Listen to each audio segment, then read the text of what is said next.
രാഘവ, എന്താ ഞാനീ കേൾക്കണത് കാണുന്നത്? ഒരു മാസം ഞാൻ ഈ നാട്ടിൽ നിന്നൊന്ന് മാറി നിന്നപ്പോൾ ഇവിടെ ജാതിയും മതവും കളറും സമ്പന്നനും ദരിദ്രനും ഒക്കെ ആയിട്ട് നിങ്ങളിവിടെ ഈ നാടിനെ വിഭജിച്ചു അല്ലേ? ആർക്കടാ ഇതിൽ ലാഭം? ആർക്ക് വേണ്ടിയാടാ? ഇതിന് ഞാൻ കൂട്ടുവെക്കില്ല. ആരാണെങ്കിലും അവരോരോരുത്തരെ ഞാൻ തുറുങ്കിലടിക്കും. അതുവരെ ഞാൻ പോരാടും.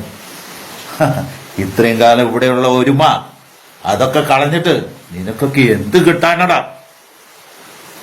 എനിക്ക് നിന്നെ സംശയം. രാഷ്ട്രീയം കളിച്ച് നിനക്കൊക്കെ തിമിരം ബാധിച്ചോടാ രാഘവ. ഒരു മന്ത്രിസ്ഥാനത്തിന് വേണ്ടിയിട്ട് എന്റെ ഈ നാടിന്റെ വേരിറക്കാനും നല്ല മനസ്സുകളെ ഒറ്റിക്കൊടുത്ത് കത്തിച്ച് ചാമ്പലാക്കി ചാരമാക്കി കളയാനൊന്നും ഞാൻ കൂട്ടുവെക്കില്ല. നാളെ ഞാൻ സെക്രട്ടേറിയറ്റിന്റെ മുന്നിൽ നിരാകാരം ഇരിക്കുകയാണ്. അറിയട്ടെ നിന്റെ നൽപ്രവൃത്തികളൊക്കെ മറ്റുള്ളവരും കൂടി. ഒന്ന് കാണാം നമുക്ക്.